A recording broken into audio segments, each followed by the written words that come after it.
The crystalline spires of New Avalon gleamed under three suns as Ambassador Lisa Thornwick adjusted her diplomatic robes.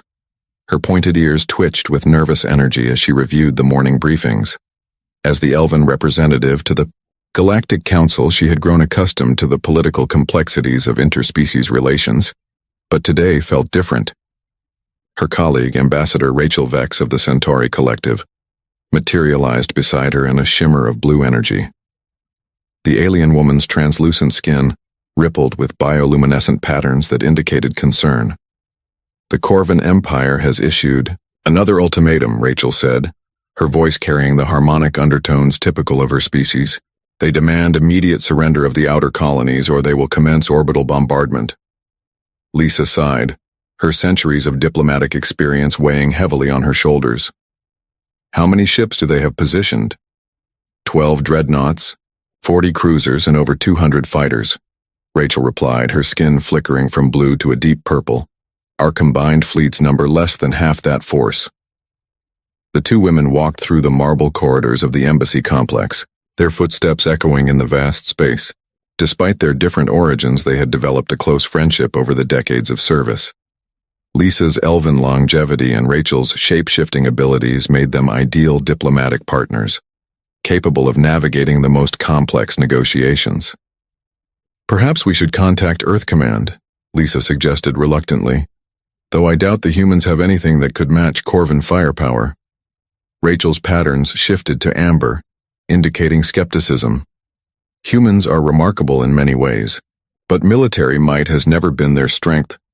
Their contribution to the alliance has always been more about innovation and adaptability. They entered the communication chamber where a holographic display showed the approaching Corvin fleet.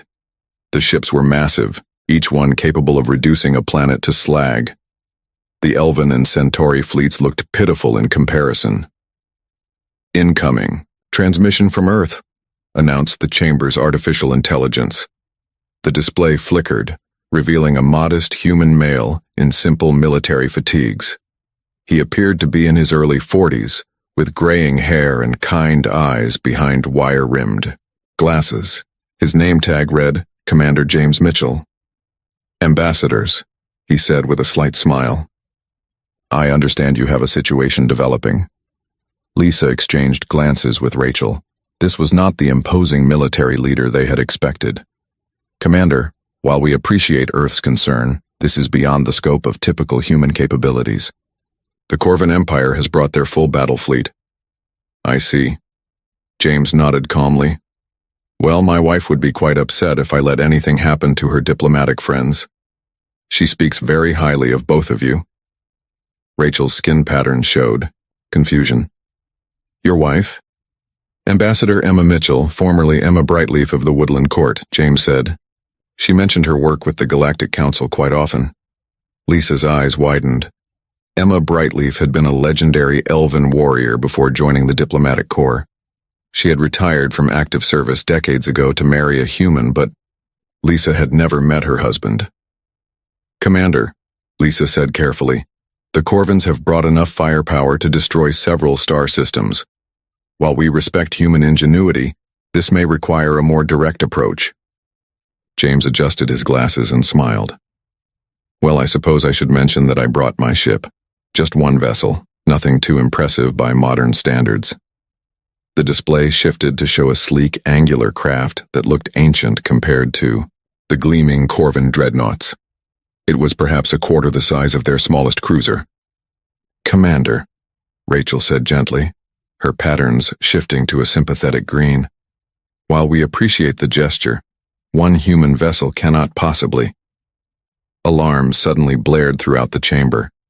The tactical display lit up with new contacts as the Corvin fleet dropped out of hyperspace, their massive ships casting shadows across the embassy complex. Attention, New Avalon, came a harsh mechanical voice. This is Fleet Admiral Crox of the Corvin Empire. You have 1 standard hour to evacuate all personnel before we begin bombardment. Any resistance will be met with immediate destruction. Lisa felt her heart sink. Even with their combined fleets, they stood no chance against such overwhelming force. She looked at the small human vessel on the display, feeling sorry for the man who had come so far to help.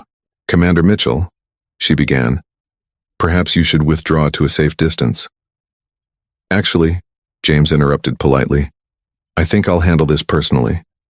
The display showed James standing and walking off screen. Moments later, another camera angle revealed him in what appeared to be his ship's armory. Weapons of various types lined the walls, but James walked past them all to reach an ornate case at the far end. "Is that?" Rachel whispered, her skin flickering rapidly between colors. James opened the case and withdrew what appeared to be a simple sword. The blade was dark metal, etched with symbols that seemed to shift and move in the light.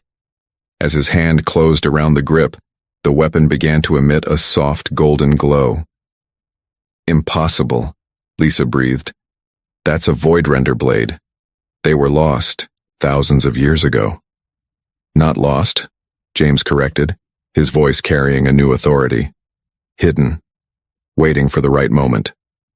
The sword's glow intensified, and something fundamental changed in the man holding it. His posture straightened, his eyes became sharp and focused, and an aura of barely contained power surrounded him. "You see," James continued, "humans have been part of this galaxy far longer than most species realize. We've been watching, learning, preparing for moments like this."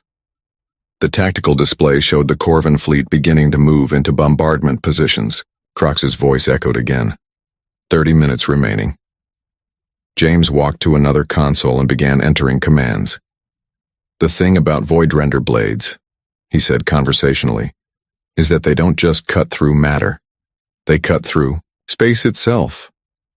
Lisa and Rachel watched in stunned silence as readings from James's ship began to spike beyond their instrument's ability to measure. Energy patterns unlike anything in their databases cascaded across the displays. "The Corvins believe in overwhelming force," James continued, raising the sword. The weapon's glow now filled the entire screen. "But humans learned long ago that precision beats power every time." He brought the blade down in a single, perfect arc. Light exploded across every display.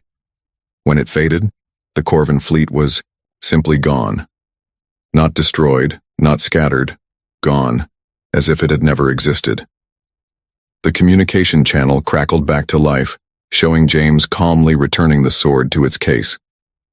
His glasses were slightly askew, but otherwise he appeared completely unchanged. "Well," he said with the same mild smile, "I should probably head home. Emma's making dinner tonight, and she gets cranky when I'm late." Lisa and Rachel stood in absolute silence as the transmission ended, staring at the empty space where 12 dreadnoughts had been moments before. "Your husband seems so ordinary," Rachel finally whispered. Lisa nodded slowly, her worldview fundamentally altered, until he drew his sword.